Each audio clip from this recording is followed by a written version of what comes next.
Yo, this is Matt Barretto, and I'm excited to demonstrate Duo, our latest product for Adobe After Effects and Premiere. This tutorial is going to be showing the After Effects side of things.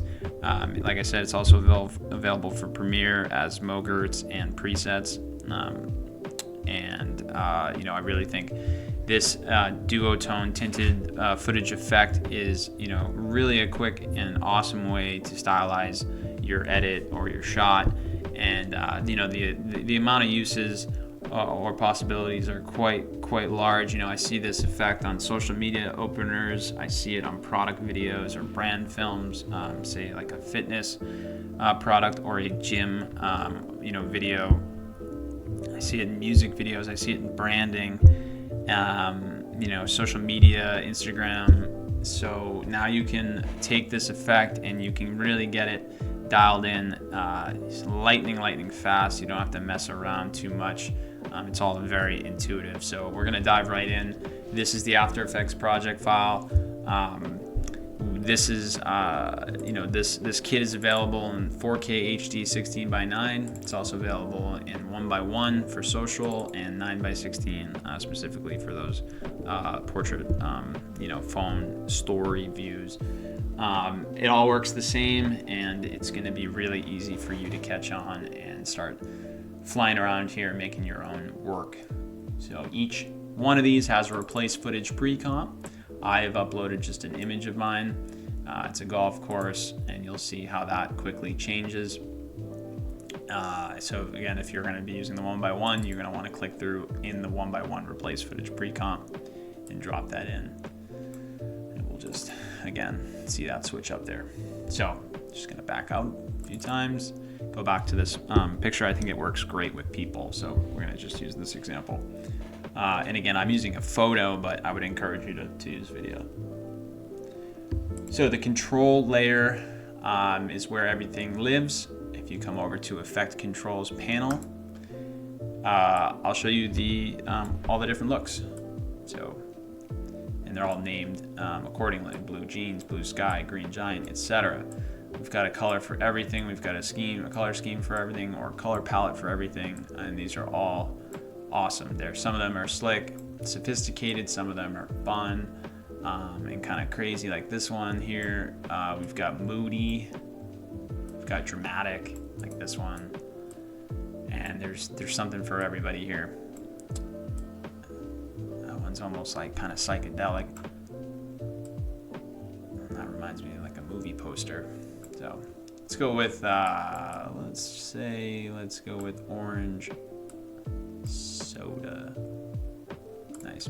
So we've got just a contrast slider in case it's not quite exactly what you want.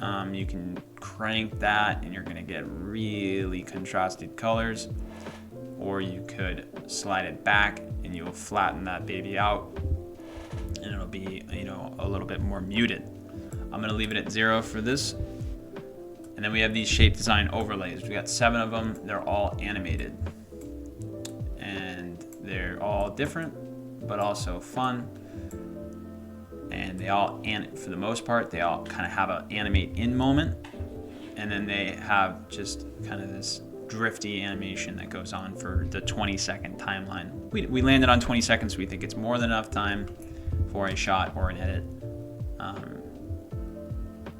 So let's run preview real quick, and I'll just give you a look at what this one looks like.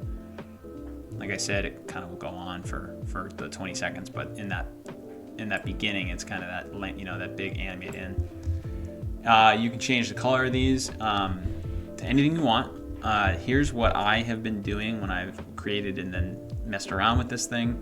What I will do if I don't want to use, say, white or black, I will grab a highlight maybe, and I will work from there.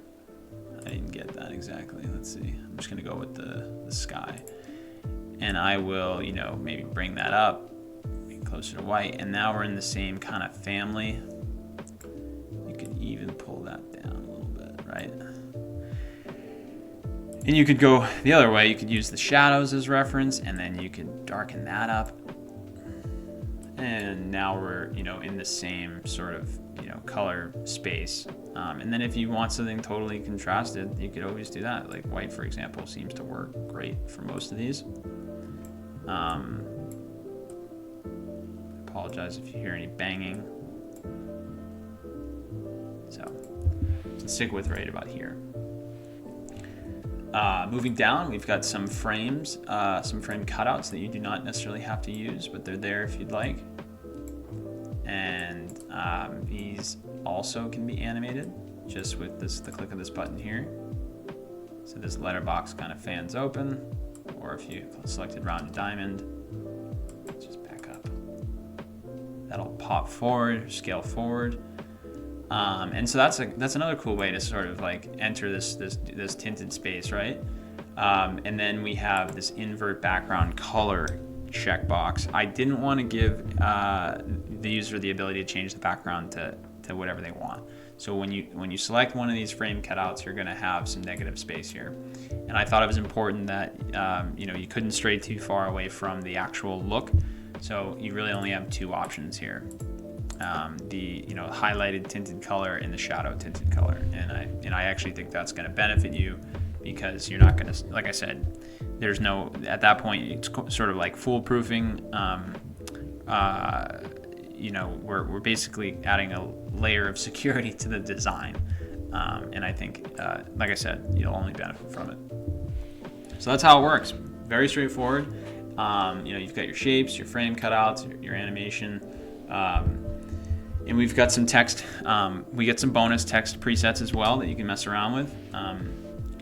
So I can't wait to see what you guys cook up. And as we continue down here in this project, I just want to point out that all of these shape animations are available as MOVs. I would you could reveal them in your Finder or Explorer, and these all have an alpha channel, so you can use them just by themselves if you'd like.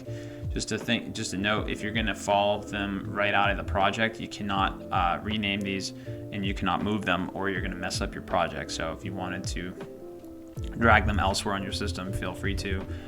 We may also even package these up and put them elsewhere. That will be decided, or by the time you've viewed this tutorial. Like I mentioned, we have the bonus text animations here. We've got a blink. We've got a slide up.